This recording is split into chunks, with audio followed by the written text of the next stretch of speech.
melaksanakan sholat 5 waktu ya Nanda. Baiklah, pada kesempatan kali ini Bapak akan menyampaikan materi mengimani surga dan neraka. Langsung saja.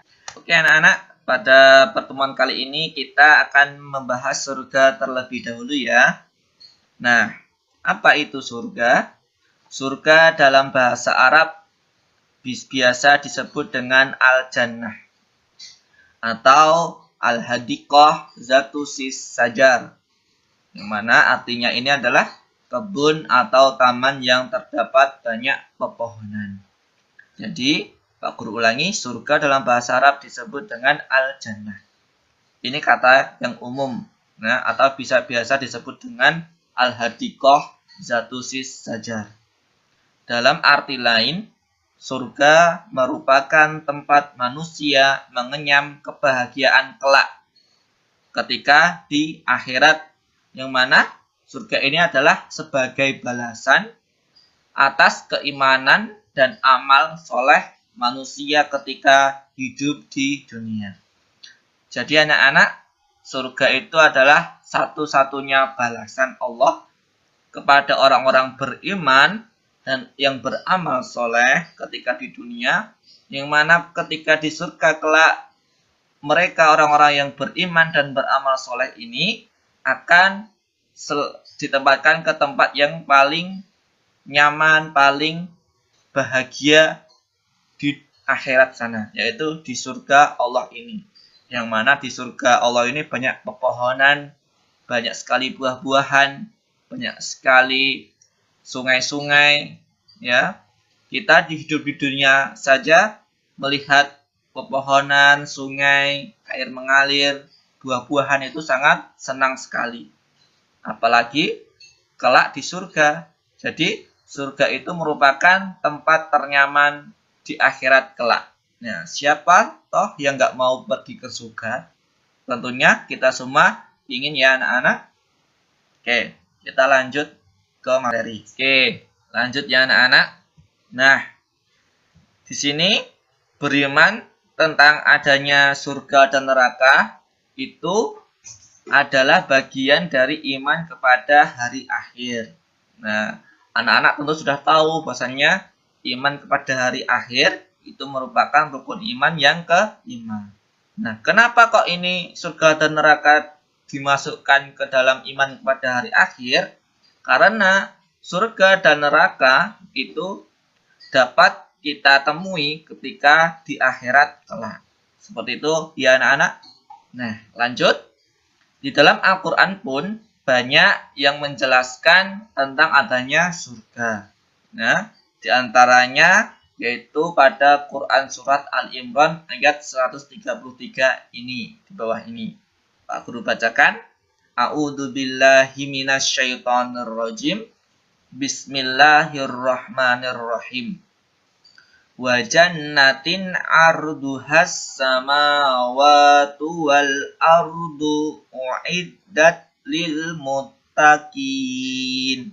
Nah, itu adalah penggalan ayat dari Quran Surat Al-Imran ayat 133.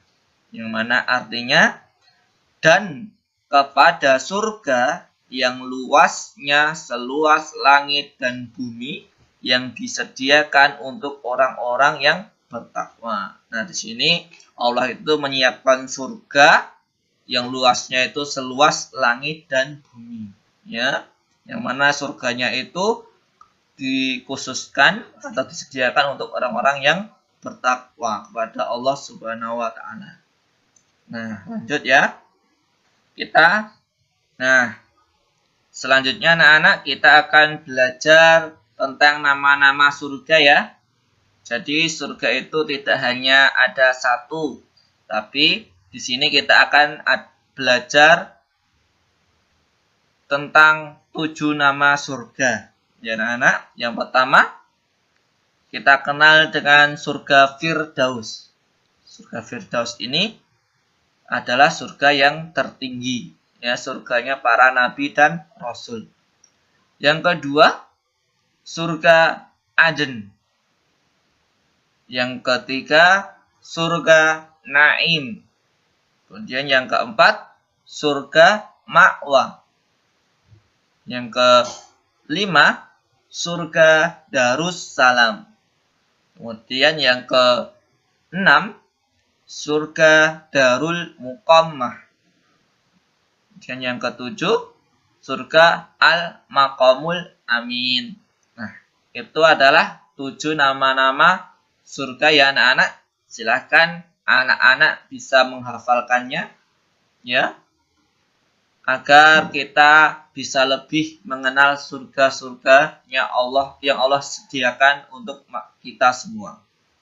Bisa anak-anak buka halaman 86, di situ sudah tertulis nama-nama surga ya. Silahkan dihafalkan. Nah, selanjutnya.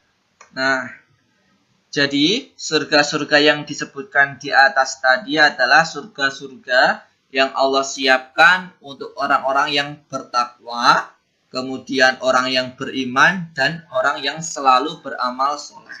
Nah, tentunya kita juga mau memasuki salah satu surga tersebut ya. Ya kan anak-anak? Ya. Kalau kita ingin memasuki salah satu surga tersebut, kita juga harus menjadi orang yang beriman, orang yang bertakwa, dan orang yang beramal soleh ya, agar kelak kita bisa ditempatkan di salah satu surga tersebut ya. Belajar di MI ini adalah termasuk ke dalam amal soleh ya anak-anak. Jadi anak-anak tidak boleh bermalas-malasan ketika belajar ya, karena di MI pun nanti juga diajarkan bagaimana cara beriman, bagaimana cara bertakwa kepada Allah Subhanahu wa taala.